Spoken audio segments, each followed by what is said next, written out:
Hello dear students, I am Dr. Chandrakala HT.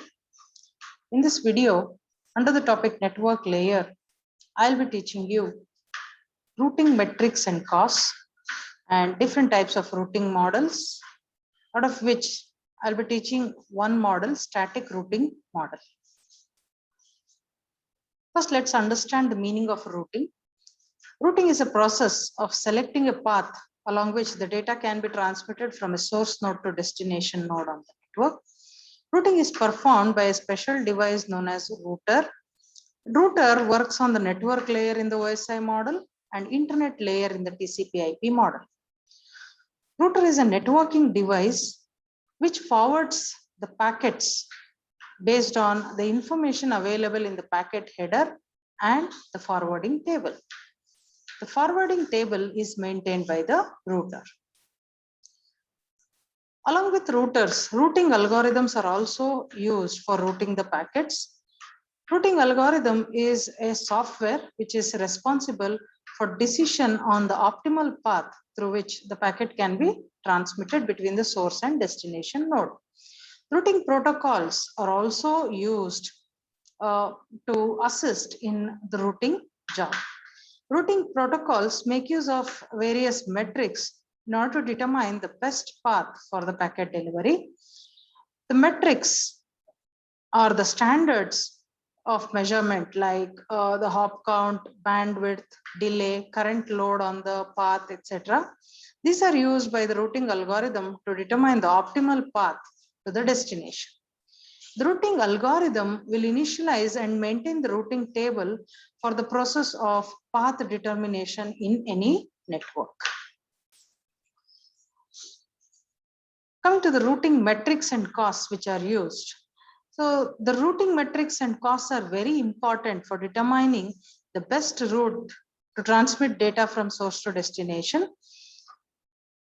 The routing protocols make use of different factors to determine the shortest path between the source and destination. Some of them are hop count, bandwidth, delay, current load on the path, etc. These are known as the metrics. The metrics are nothing but the network variables to determine the best route to the destination. Some protocols make use of static metrics whose values once fixed cannot be changed. And some routing protocols might use dynamic metrics as well. Dynamic metrics are those values which can be assigned and modified dynamically depending on the network load by the system administrator. The most common metric values which are used are described below. The hop count. Hop count is a metric which specifies the number of passes through which the internetworking devices such as routers the packet has to go through. So hop count is the number of passes the packet has to undergo through the internetworking devices like routers in the network. Delay metric is the time taken by the router to process, queue, and transmit a datagram to an interface. So delay is something related to the interface delay. So interface lies between the router and the link. So the delay which happens to process, queue, and transmit the datagram to that interface is called as delay. The third metric, bandwidth, is the capacity of the link. And the capacity of the link is always measured in terms of bits per second. So how many bits can be transmitted over the channel, communication channel per second is nothing but its bandwidth. Load refers to the degree to which the network resources like routers and network links are currently busy. Reliability also is a metric which is related to the network link. So it indicates how reliable is the network link, how foolproof is the network link, and how error-free it can do the data transfer. This value is measured dynamically depending on the network load and delays.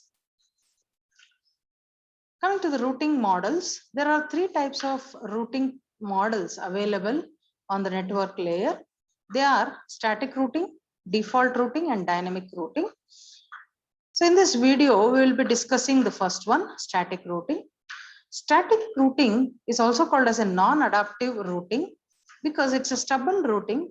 In this, the administrator will manually add the routes in the routing table of the router. The router has to send the packets to the destination only along the route defined by the administrator.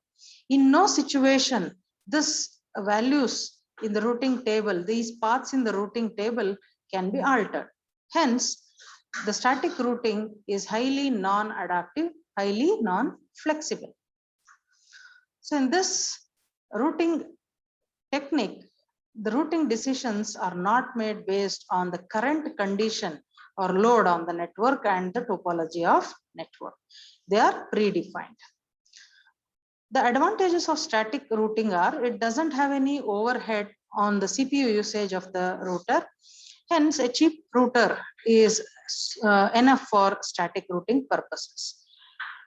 And bandwidth usage between the routers is also limited. No wastage of bandwidth in case of static routing.